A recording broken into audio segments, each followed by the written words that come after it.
How do you take a raw material and transform it into a product that has achieved value-added increases of over 20 times its initial market price? A remarkable value add from a unique mineral. A mineral which, when formulated into various chemical compounds, creates diverse and essential elements for modern technologies. On board spacecraft and the International Space Station, it is vital for purifying air to sustain life. It is crucial in medicine for the manufacture of life-saving surgical implants and as a medication for the pharmacological treatment of mental health disorders. An essential element in our everyday lives, it provides the nucleus to drive the shift to a low-carbon energy future. A cleaner power source for electric vehicles, mobile phones and laptops, and numerous other portable devices and electronic equipment. As a metal, it is soft enough to be cut with a kitchen knife. It is highly reactive to water, but light enough to float. So how do you source, process and produce one of the world's most sought-after commodities and turn it into an even more valuable and essential element with zero waste? How do you overcome challenges and engineer solutions to design and construct a processing plant that harnesses the advanced science of cutting-edge metallurgical technology? How do you engage with a local community to bring an expansive vision to fruition and to share the cultural and economic rewards? Some of the obstacles and challenges have been confronting, but the sheer dedication, determination and persistence to succeed have been equally inspiring. Intelligent technological innovation, strategic alliances and partnerships, and international collaboration to ensure reliable production with consistent output have been key factors in achieving a national industrial first. An accomplishment that distinguishes Western Australia as a world leader in the production and global supply of an essential and highly valuable commodity.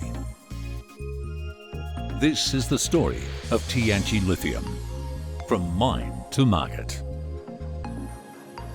Tianqi Lithium Energy Australia achieved production of its first output of battery-grade lithium hydroxide in May 2022. This was a significant achievement, not just for us, but also for Western Australia. A significant accomplishment, creating a valuable new source of export revenue to further boost the state and Australia's economy.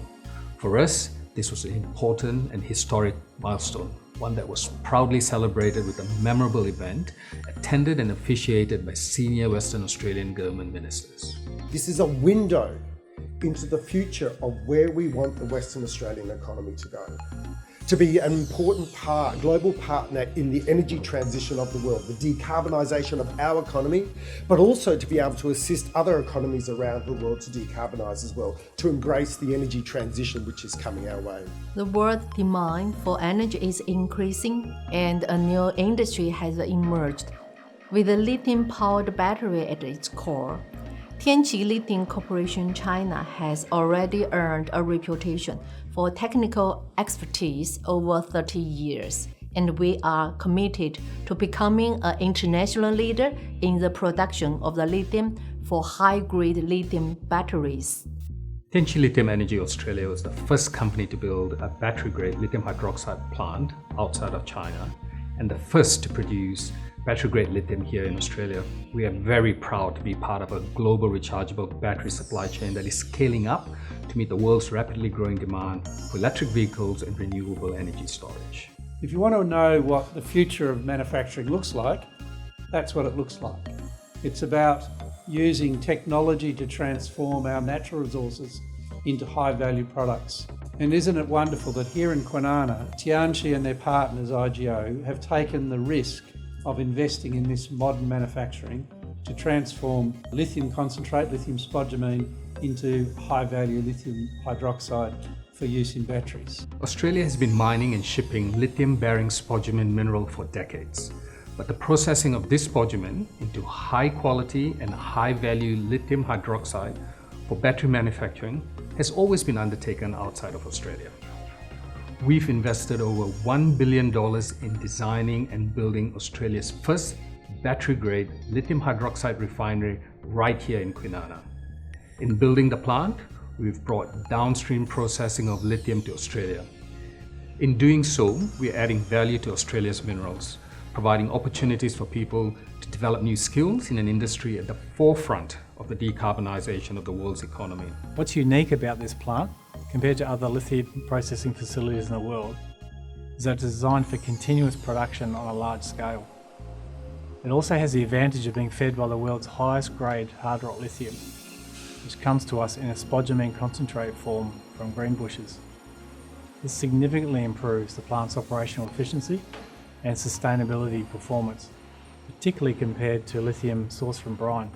We've been producing lithium at Greenbushes for over 40 years, and for 25 of those 40 years, we've supplied Tianqi. Tianqi were initially our customer, and for the last 12 years, they've been our major shareholder.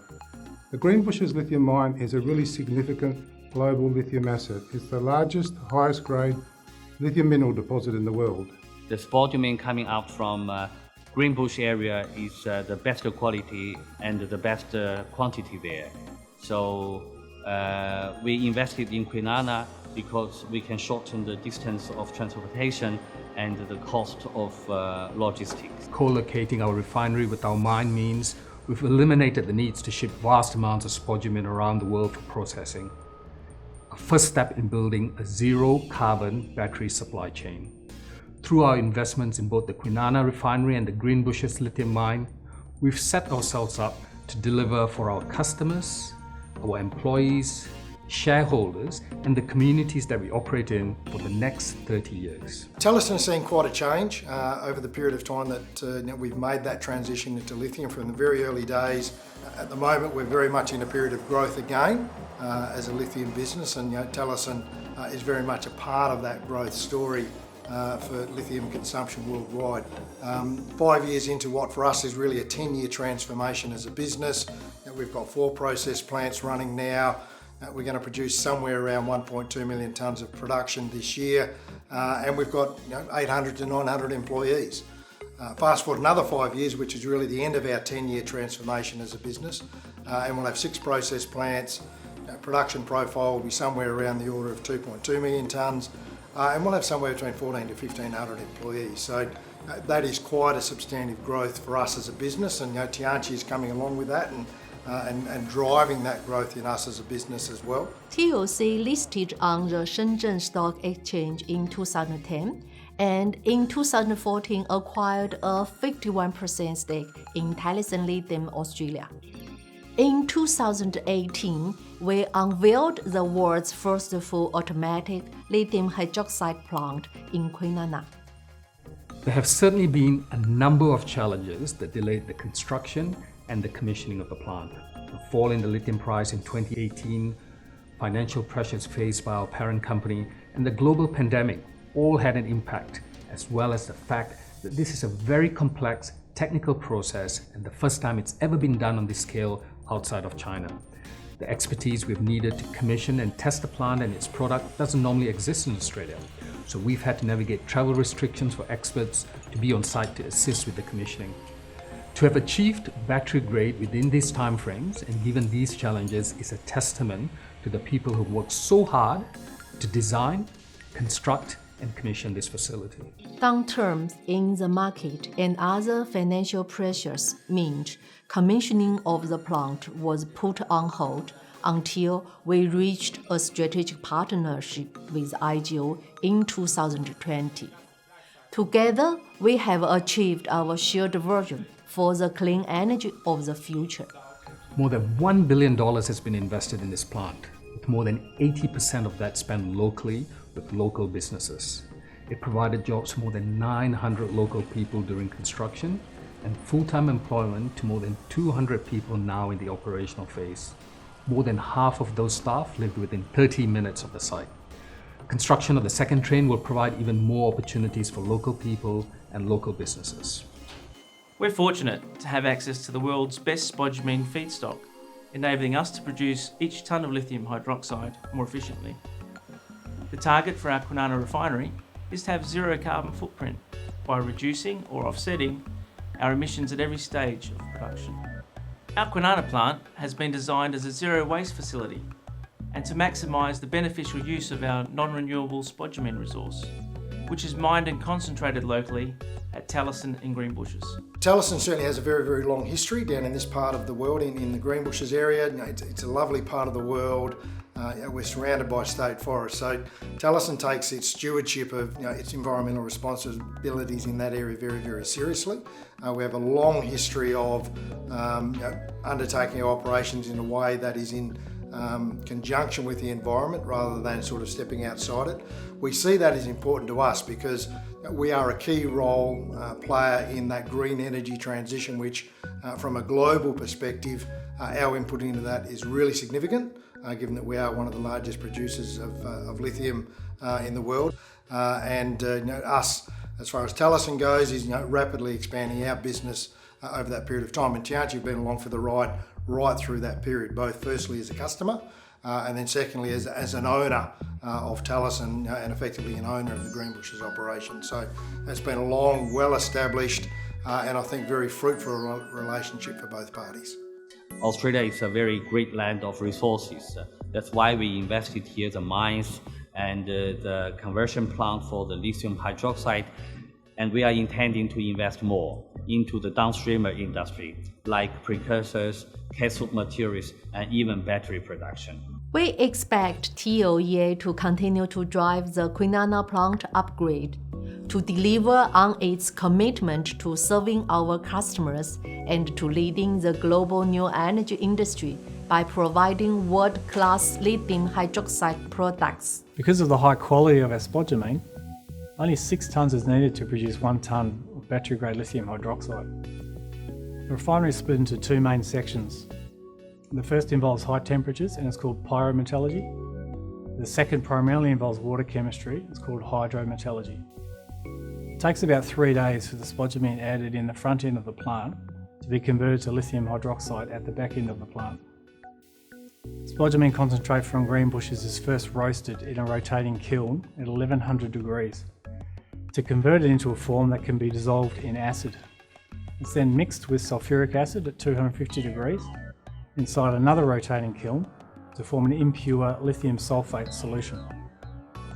The solution is then leached in water and filtered to produce aluminosilicate, and then neutralised and filtered again to remove gyp lime. This solids removal leaves behind lithium sulfate solution.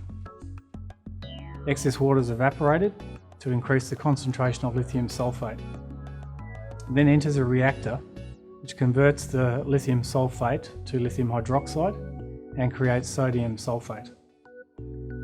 It's then cooled to crystallise the sodium sulfate, leaving behind the lithium hydroxide.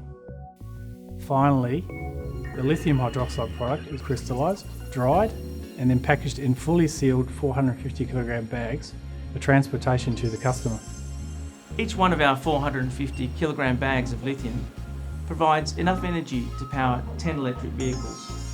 At full capacity of 24,000 tonnes a year, our Train 1 will supply lithium for more than 500,000 battery electric vehicles annually. With additional production trains, the Kwinana plant will have the potential to supply enough lithium to replace over 2 million combustion engines with green, clean electric vehicles each year. In addition to lithium, we produce 3 other products new to Western Australia: aluminosilicate, gyp lime, and sodium sulfate. We've had considerable interest from local and overseas customers in exploring potential markets for these new materials. Our research and development and commercial teams are exploring a range of end-use applications. Aluminosilicate has potential as a replacement for cement in concrete, in the production of retaining blocks, and in mining to stabilise underground mining voids. Gyp lime has uses in agriculture. It increases the soil pH, making the nutrients in the soil more available for plant growth, which increases harvest yields. Sodium sulfate is used in washing powder detergents, glass making, and for dyeing of textiles. The manufacture of 4 products, all with beneficial uses in Western Australia, is helping reduce our carbon footprint while contributing to the decarbonisation efforts of our offtake customers in the industrial, mining, and agricultural sectors. I also love this facility because it represents jobs, and that provides a future for people in Western Australia to secure really long-term, high-value jobs and really benefit from all that comes with that. Since its very first days in Western Australia, when Tianqi Lithium China bought into Talison, the company was committed to being a good corporate citizen and a valued member of the community. That position and commitment has not changed throughout the long and sometimes difficult journey to be Australia's first producer of battery-grade lithium hydroxide. It operates as a responsible Australian corporate citizen and has always ensured it has adopted a locally focused approach to its business, legal and community activities. One of the things that Tianqi were very strong on when they came to Kwinana was that they were going to be really committed to the community, and they've done that with some wonderful programs which are aimed at education. They have this wonderful WASO project called Crescendo, and that goes into two of our schools, one at North Parmelia and one at Medina. Now, because of the demographics of the area, most of those children would never probably get the opportunity to be involved in an orchestra, let alone to learn to play a violin. And I'm very fortunate at the end of the year they put on two wonderful concerts, so it's a really great bringing it all together. And that would not have happened but for the funding from Tianqi Lithium and in sponsorship with WASO. A partnership with Tianqi in Kwinana is really important because for many of the families in Kwinana, they simply don't have access to these sorts of opportunities. Barking Gecko is a Western Australian theatre company. We create live theatre for children and their families. A partnership with Tianqi in Kwinana is really important because for many of the families in Kwinana, these sorts of opportunities just simply aren't available to them. Children who engage in high-quality arts experiences show significant improvement in social and emotional well-being as well as academic achievement. It ignites their curiosity, it inspires compassion and empathy both for themselves and for the children around them, and really fosters creativity and innovation, opening up new worlds of possibility for them. Over our 5-year partnership with Tianqi, over 1,000 children have benefited from the work that we do. One of the greatest events we've ever held here at the City of Kwinana was the Perth Symphony Orchestra on Callista Oval, and that would not have happened but for the sponsorship of Tianqi Lithium. And if people didn't know who Tianqi Lithium was then, they certainly did after that concert, and it was just a fantastic evening. It was probably the best concert we have ever had at the City of Kwinana, and that was thanks in part to Tianqi Lithium's sponsorship. We've been a member of the Kwinana Industries Council since the very beginning. We often work closely with neighbouring industry and local communities to proactively manage potential issues or to take advantage of emerging opportunities. We have a strong focus on supporting local initiatives and a focus on programs that can provide direct benefits to locals, particularly in the areas of improved educational and job opportunities. Tianqi is a strong supporter of the work we do with the high schools in the region, where we help young people in the area explore career opportunities with our member companies. We have a partnership with those schools, and from that we've got a whole range of programs for Year 10 students and also for Years 11 and 12 students under our Career Pathways program, which is a pre-apprenticeship program. Some of the initiatives we're involved with include support of programs for high school students, looking at careers in science-related fields either through university or vet paths. Our staff are actively involved with these programs and provide students with information and advice on career opportunities while sharing their own personal experiences.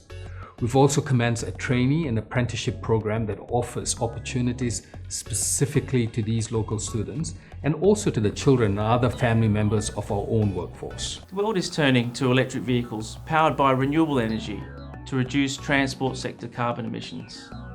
Our goal is to help support the manufacture of zero carbon batteries to accelerate the decarbonisation of the global economy. Like most other companies in our situation operating in a growing, robust industry, we are always looking at growth opportunities through potential acquisitions and even exploration activities, not just here in Australia, but globally. Immediate growth will be via completion of Train 2, which will provide a further 24,000 tonnes of battery-grade lithium hydroxide annually. The original decision to invest in Kwinana was premised on building 4 trains with land secured to accommodate such an investment. Obviously, final investment decisions on a train 3 and 4 will be subject to the economics of doing so. That will also take into account customer requirements, financing options, and local government support. In 2022, we celebrated 50 years of diplomatic relations between China and Australia. We look forward to continuing to be part of life in Australia, to contribute to promoting the economic development of Western Australia, promoting the friendship and well-being of the Chinese and Australian peoples, and creating a better future for people and the environment. Tianqi Lithium, driving the shift to a low-carbon energy future.